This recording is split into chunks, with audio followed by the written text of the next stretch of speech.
Hello my good friends, I hope you are all doing fine. My name is Jesse and it is my greatest pleasure to call you all welcome to a new episode where we are going to discuss a particular Digivolution line that is a little bit different than most we have discussed so far, because we are actually going to talk about a fusion, rather a DNA Digivolution, just to make sure I use the proper terminology. Now before actually discussing it, as you know me already, I'd love to first give you a bit more of a background to make you understand how innovative and great the Digimon franchise truly is. So instead of going straight to our destination, we are going to explore the surroundings to get a better grasp of the subject. I'm convinced that all of you viewers have at the very least heard of the franchise Dragon Ball at least 10 times in your lives. Many know the franchise, but I'm sure only a few people know what inspired the making of it. You see, the main character is called Goku, or Son Goku to be really precise. This character is based entirely upon the monkey king called Son Wukong, a character coming from a Chinese novel published in the 16th century during the Ming dynasty, and is, as of today, regarded as one of the greatest classic Chinese novels ever. There's a great message, and the characters in it are very relatable. Truly a classic. You should take your time to know more about it. The plot revolves around a Chinese Buddhist monk who travels west to India on a 10-year journey with his disciples, including the famous monkey king Son Wukong, in search for holy scriptures to bring them back to China. Son Wukong helped the monk on his way and fought 81 legendary creatures along the way, defeating them one by one. To briefly tell you about Son Wukong, he was born out of a rock that had been dormant for ages. The adventurous monkey he was, he wanted to go on a quest to study the secrets to immortality, and in his quest he learned magic and various other skills like transforming himself into various animals and objects. He can command wind and water, he can freeze objects, he can split his hair to make clones of himself. His arsenal of tools is immense. I can't forget to mention his primary weapon called the compliant gold-rimmed pole, which he can shrink down to the size of a needle to keep behind his ear, as well as expand it to gigantic proportions. He also has the ability to summon a cloud, allowing him to ride on it and cover vast distances with flight-based speed. Son Wukong is a bit of a troublemaker. He even called himself at some given point the Great Sage, equal to heaven. And let us say that his curiosity and habits of not always doing as being told made him jump from one clash to the other. Let me give you one example. He has gotten furious when he knew he wasn't invited in the grand banquet of heavens, so he used his magic to put everyone attending the festivity asleep. He stole much of the food and devoured the peaches of immortality and 3 jars of immortality pills meant for the Jade Emperor, essentially granting his wish of becoming immortal. The heavens had enough of Son Wukong's malice because, again, he was a troublemaker and sort of went against the natural order of things. So heaven decided to start a full-on war, sending 100,000 celestial soldiers. Son Wukong was captured and underwent execution after execution, except that he couldn't die because the heavenly food he consumed wouldn't allow him to be harmed. So it was decided to seal him inside a furnace as a last resort to turn him into an elixir. Son Wukong broke free and trashed nearly much of the heavenly palace in retaliation.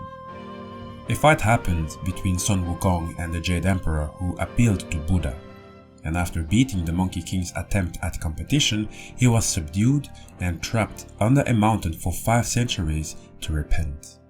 He was only saved when a monk came by him on his pilgrimage and accepted him as a disciple. That was the start of his new adventures, where Son Wukong would face 81 legendary creatures. Son Wukong's story was not just written in books or manuscripts. The story can also be found on the internet. And everything that can be found online has the potential to get digitalized and become a being of its own inside the digital world. And so, the data of Son Wukong got digitalized to first bring forth the Digimon Apemon, a champion level animal Digimon covered in golden colored body fur. While the Digimon is more known as Apemon, its second name, which reveals parts of its origin, is Hanumon, with Hanu being a reference to the Hindu god Hanuman. In Hindi mythology, Hanuman is the monkey commander of the monkey army and one who, as a child, tried to fly up and grab the sun, which he mistook for a fruit. And as a punishment, he was struck with a thunderbolt on the jaw. And by continuing to misbehave, sages cursed him to forget his magic powers, such as the ability to fly or to become infinitely large. Apemon is a bit of a mystery, as evidence proving its existence has not been found as of yet. There have been many sightings of it reported in the Central Asian area of the network, but there hasn't been evidence as of yet. And so it is said to be treated as a phantom Digimon due to its exceptional skill in repelling malicious computer viruses and similar entities. It does that by using its mega bone stick carried by strong arms on a strong body. Maybe the reason of Apemon being seen as a sort of ghost is because there have been rumors of it circling the network at high speed while riding atop something resembling a cloud or a puff of smoke. That cloud would be a perfect hint of another part of its heritage, its genetic code, which would link it to not only the Hindu mythological character Hanuman, but also the monkey king Son Wukong, who could also ride a cloud. We can assume that Apemon has gotten itself into the World Wide Web continent, the biggest continent in the digital world. On that same continent, on the southern part, there is a volcano called Boot Volcano. I don't know if Apemon fell in the magma of that volcano or that it went through a certain procedure inside, but it digivolved into Gokumon, who is said to have been born from within the boiling magma. Maybe, and that is a bit of a stretch, but maybe there was a sort of interaction between Apemon and someone else who is also living inside Boot Volcano. Shakamon, more notably. One of the 4 holy beasts who protect the digital world. Although to be fair, its existence did pass into legend, and a holy god like Digimon as such will not be summoned or awakened for just anything. A little reminder, do not mistake Gokumon with the Digimon Gokumon, otherwise known as Reapermon, a fugitive Digimon who walks around with a price on its head, while also being a bounty hunter itself. This is a totally different Digimon. Gokuwmon's name is a reference to the character Son Goku from the Dragon Ball franchise I mentioned earlier and Son Wukong from the Journey to the West novel. But what's interesting is that very quickly after its birth, Gokuwmon would take the same habits as both these characters. Let me explain. It went in the pursuit of strength, but did it in its own way. It extracted modeling data from numerous databases, making it become a combat species Digimon. A species containing powerful Digimon that demonstrate tremendous abilities in battle, either through possessing hidden powers or being well trained enough to resist attacks and deliver crushing blows, or just generally well-equipped Digimon for battle. By doing so, Gokumon was able to awaken the combat instincts it was born with, which reminds me of the story of Hanuman, the monkey commander who was cursed to forget his abilities and skills. By extracting data from numerous databases, Gokumon managed to somehow awaken its combat instinct it was born with, but probably remained dormant, waiting to get awakened. With its combat instinct being awakened, Gokumon now finds itself journeying across the digital world to challenge formidable opponents and satiate the craving engraved inside of its heart. If it encounters an opponent that it judges to be strong, it will insolently request a battle, regardless of the situation. Maybe as a side note, I love how the digital world has its fair share of wanderers and travelers, Digimon journeying across the digital world for their own personal reasons.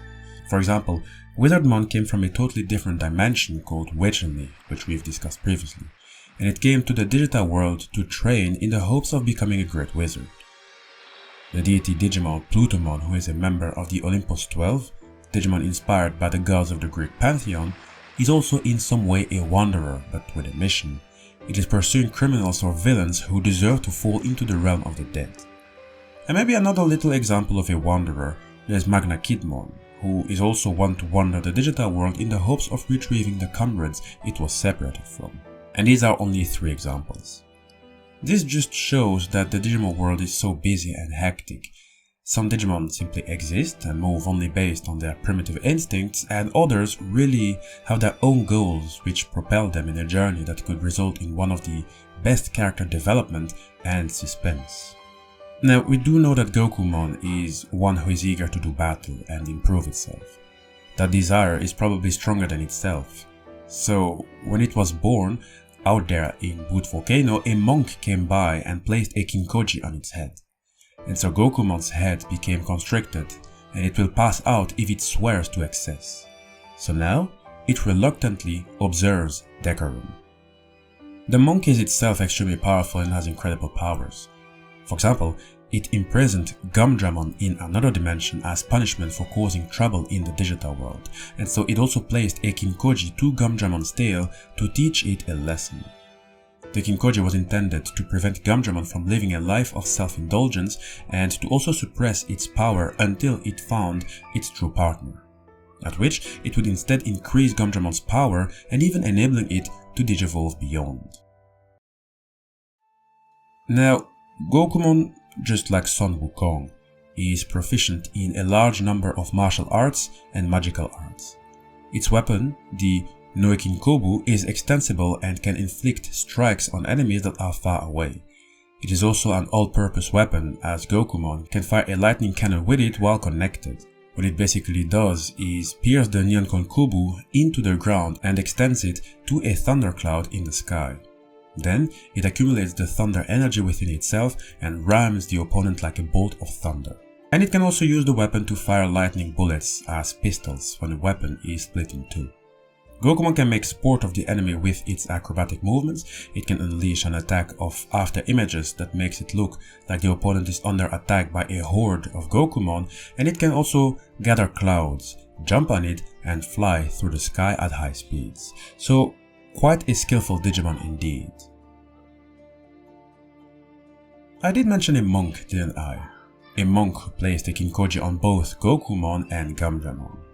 Well, Gokumon is actually the student of that same monk who is called Sanzomon, one who is also journeying around the digital world in order to achieve enlightenment.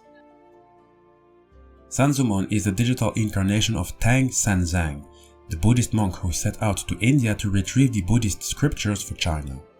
The one monk who took son Wukong and two others as his disciples to protect him on his journey, and in return, his disciples would receive enlightenment and forgiveness for their sins once the journey is done. Tang Sanzang is helpless when it comes to defending himself, and he definitely needed strong warriors looking over him because most monsters and demons are trying to obtain immortality by eating Sanzang's flesh. On top of that, many are attracted to him as he is depicted as quite handsome. His beauty was in fact so impressive that it became a common choice for a woman to play the role as Sanzang, which has led to parodies of this tradition.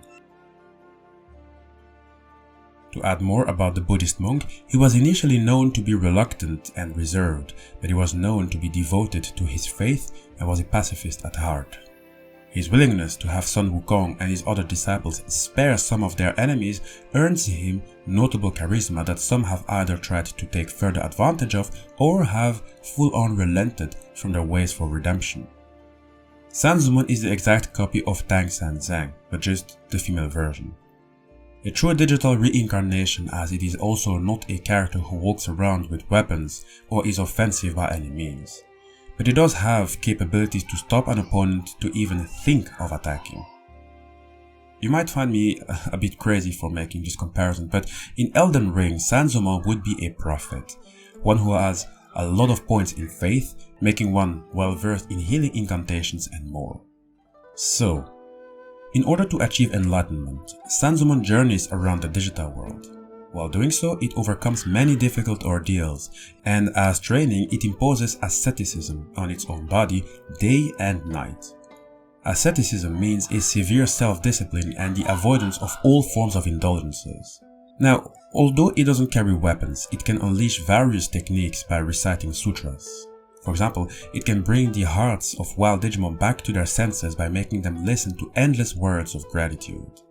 It can manifest the ordeals that it has suffered and showers them on the opponent. And it can display an illusion that its scattered rosary beads are endlessly attacking the opponent from all directions in order to crush their spirit. Without forgetting that Sanzomon is walking around with crazy artifacts like the Kinkoji placed on Gokumon's head and on Xiaojamon's tail. Artifacts that can either restrain a Digimon or help unleash its potential. So, can we call Sanzomon strong in terms of attacking power or even magic? I would probably say no, but the whole point in the digital world is not to win a fight. The point is to live, and Sanzomon has everything needed to stay alive and even fend off enemies. Now, the purified energy necessary to achieve the enlightenment it so wish is accumulated in its Digicore, and it is rumored that if you steal this, then you will be released from every injury or terminal disease and acquire immortality, which draws in Digimon that are impelled by greed. And those chasing after it are numerous. Many have the actual goal to kill Sanzomon in order to steal its Digicore, in order to steal its very soul and absorb it to gain immortality. Now, sure, Sanzomon has its fair share of enemies, but it also attracts troubled Digimon with their own various issues. And among those, there are also Digimon searching for answers and truth. So, they adore Sanzomon and journey along with it. Gokumon is one example, but there's also Shakamon, a puppet Digimon, and a feminine Digimon clothed in a pink costume. Shakamon is the digital incarnation of another character from the Journey to the West novel, namely the digital incarnation of Jubaye, an immortal warrior who was the canopy marshal of 100,000 soldiers in heaven. And during a celebration of gods, he drank too much and attempted to flirt with the beautiful moon goddess, resulting in his banishment into the mortal world. He was supposed to be reborn as a human, but due to an error in the reincarnation wheel, he was turned into a half-man, half-pig monster. On Earth, he joined son Wukong and the monk Tang Sanzang in their pilgrimage to the west. His weapon of choice is the nine-toothed nail rake, mainly given to him as a status symbol by the Jade Emperor when first promoted to the rank of Field Marshal. He is also capable of 36 transformations as compared to Wukong's 72, and can also travel on clouds, though not as fast as Wukong. Jubaye is the second strongest member of the team.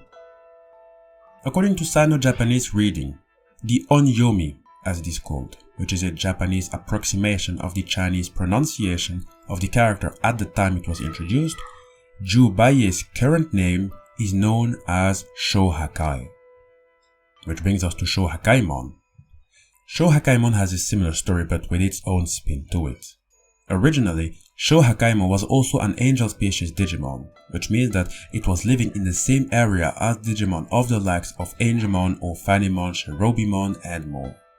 To be honest, the more I go through the various Digimon profiles, the more I realize that there are way more angel species Digimon and even former angel species Digimon that we might know of. That's why I was, and actually still am, reluctant to make a video explaining all angel and former angel Digimon and what might have happened over there, because there are way more members and former members and I'm a bit scared of missing a character or two. But we'll get there, after I have a bigger picture. I'm sure many wouldn't even know that even Myrmekusmon was originally an angel Digimon, in fact a high-ranking angel Digimon. Anyway, so originally Shohakaimon was an angel species Digimon, but it committed a crime that incurred the wrath of Ophanimon, the Holy Mother. The crime was unspecified, but Ophanimon decided to banish Shohakaimon while also changing its appearance into that of a woman in a pig costume. This banishment is a bit different than angel species falling from grace. Those who fall from grace typically become devil Digimon or demon Digimon.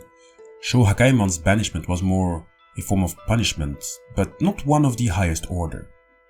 Now, maybe luckily for this Digimon, it is normally quite optimistic, up to a point it doesn't even mind that it was changed into this appearance.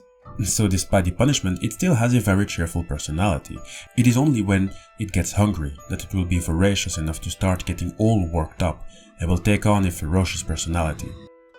Shohakaimon, getting starved, seems to be its biggest vice, as it will go completely out of control, and with the weapon it carries, the rocket rake, the chances it would hurt people, innocent or not, when it is in a bad mood are most certainly there.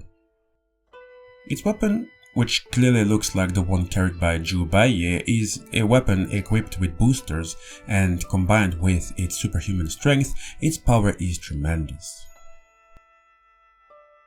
Because Shawjamon wants to change its ferocious personality, it seeks to reform itself by going on a journey. That's how it came into contact with Sanzomon, Gokumon, and Xiao Jamon, a demon man Digimon, and one who would probably connect well with Shakamon because it was also banished from the digital world's heaven. Before explaining Shawjamon's interesting story, I will have to tell you that it is also a digital representation of another character in the Journey to the West novel, namely the character Xiao Jing. He was a rolling curtain general who stood in attendance by the Imperial Chariot in the Hall of Miraculous Mist.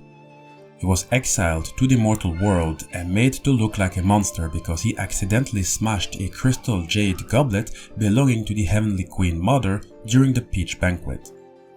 And the now hideous immortal started terrorizing the surrounding villages and travelers trying to cross the river of where it resides. He was subdued by Sun Wukong, Jubaye and Tang Sanzang when they came across him. They consequently accepted him to be a part of the pilgrimage to the west. And Xiao Jing's weapon of choice would be the Moon Fang Spade, and he is highly effective in water combat. What is interesting about Xia is that it is the most obedient, logical and polite of the three disciples, and he always takes care of his master, seldom engaging in the bickering of his fellow disciples. He is also reliable and carries the luggage for the travelers, and often prioritizes safety of the others around him.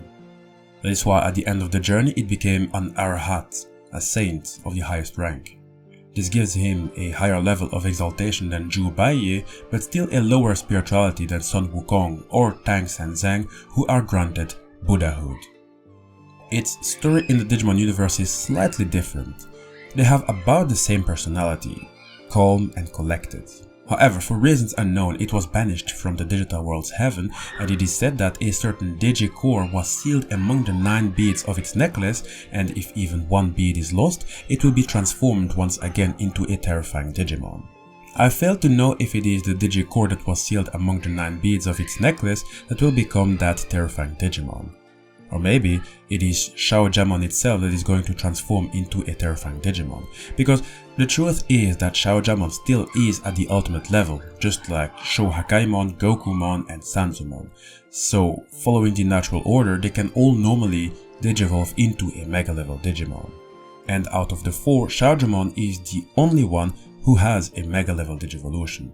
JumboGamemon, a cyborg Digimon of 55 feet or about 17 meters tall.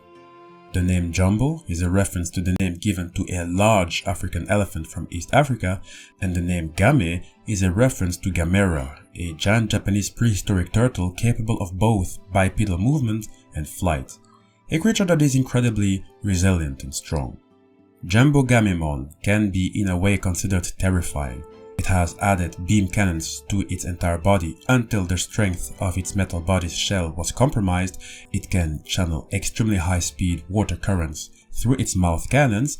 It can simultaneously strafe with all of its beam cannons so that it covers 360 degrees, leaving behind a crater, and it can retract its legs and fire both of its arm cannons behind it, accelerating it into a spinning charge at the opponent. And again, being over 17 meters or 55 feet tall will result in an opponent being squashed.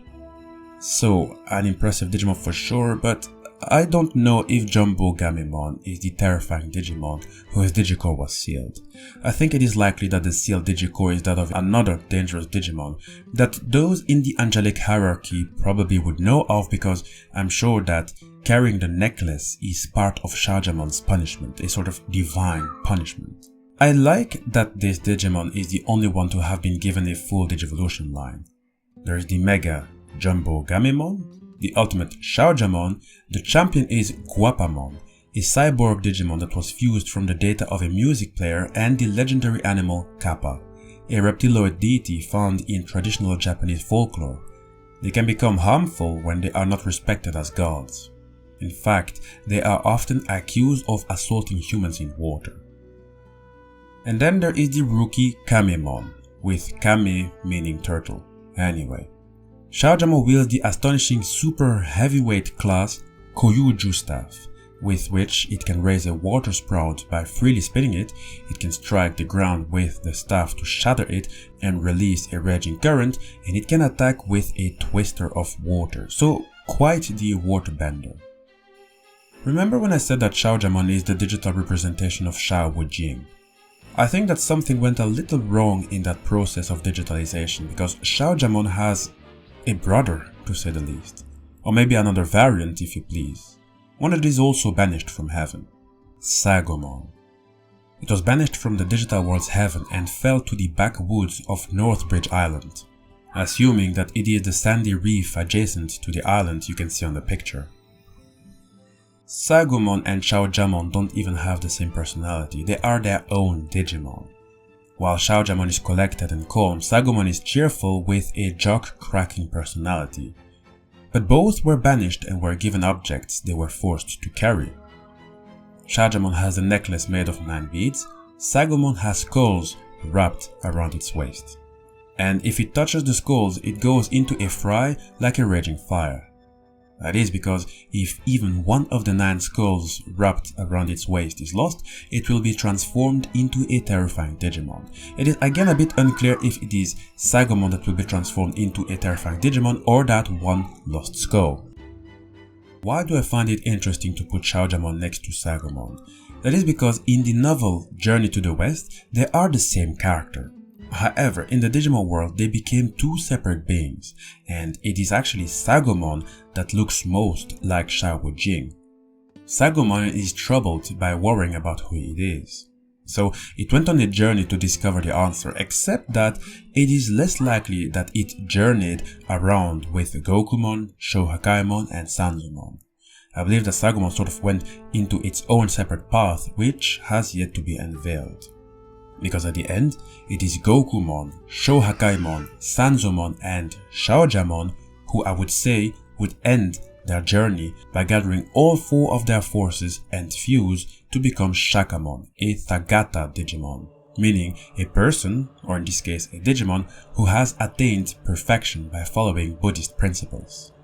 A Tathagata is defined as someone who knows and sees reality as it is. So, essentially, Shakamon is none other than the digital representation of Buddha, the awakened one. Shakamon is rumored to be the being closest to King Drasil, the host computer who rules over all of the digital world on one server of the network.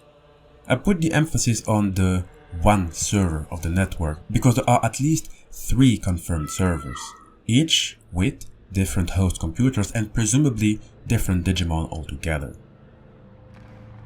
It is said that Shakamon has protected the Eastern digital world since ancient times. The Eastern digital world is a region where there are still many mysteries. The way I understand it, Shakamon protected it since ancient times, but I'm sure that Shakamon will not intervene on the matters beneath its notice. That would probably be left to the guardian of the Eastern digital world, which would be Azulongmon, who is also known as a Digimon Sovereign. Azulongmon itself has 3 servants, Mihiramon, the Tiger Deva and a great tactician, Majiramon, the Dragon Deva and an extremely calculating individual, and there is Antilamon, the Rabbit Deva and one capable of freely manipulating ki. In terms of hierarchy, I believe they are all under Shakamon, which is making me wonder, would that mean that there is a Shakamon equivalent in each of the Digimon Sovereigns territory? Seems likely, but it has yet to be confirmed. Shakamon isn't the type of Digimon you can beat by using ordinary means. It is too godlike for that. Shakamon isn't the type of Digimon that will attack you physically, like by using a weapon or by using elements like fire or water. It will, instead of confronting the opponent, it will make the opponent confront itself. For example, it can enlighten those who challenge it to battle that conflict is meaningless, by having them endlessly fight against an illusion on top of its pawn, so in the end, both the mind and the body of the opponent are exhausted. It purifies and remedies evil by illuminating the opponent with a halo that cannot be shut out even if they close their eyes. And it can crush hostility with a thundering voice, knocking the opponent away. So it doesn't fight with weapons or with elements, however it will put one either in a state of illusion or in a state of self-reflection and introspection.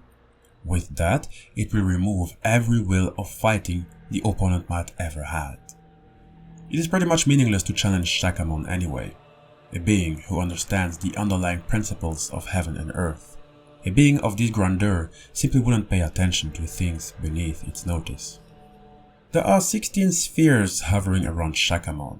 These are a reference to the 16 Arhats, a group of people who have gained insight into the true nature of existence and have achieved nirvana and are liberated from the endless cycle of rebirth.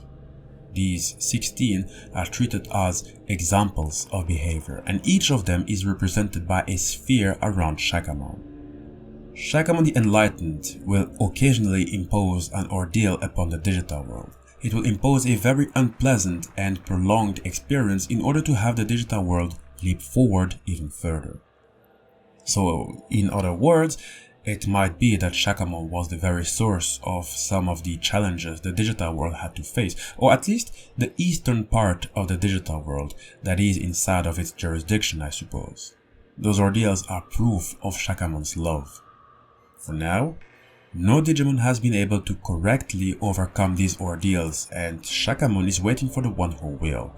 And it's not exactly a surprise that Shakamon is wishing for the other to go through the same it went through itself, meaning the ordeals.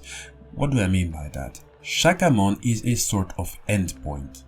It represents the end and reward of the journey Sanzomon, Gokumon, Shawjamon, and Shawjamon have been through. There were struggles, even sins, banishments, and lots of indulgences, but there has also been a redemption arc for these characters. Others have engaged in asceticism. Many have looked inside to see what is well and unwell. This journey has led to the creation of Shakamon, the being closest to essentially the god of the Digimon server. Hi guys, this is the end of the video. I hope you enjoyed it. It was about time I would speak about Shakamon's Digivolution line, even if I only mentioned him at the end.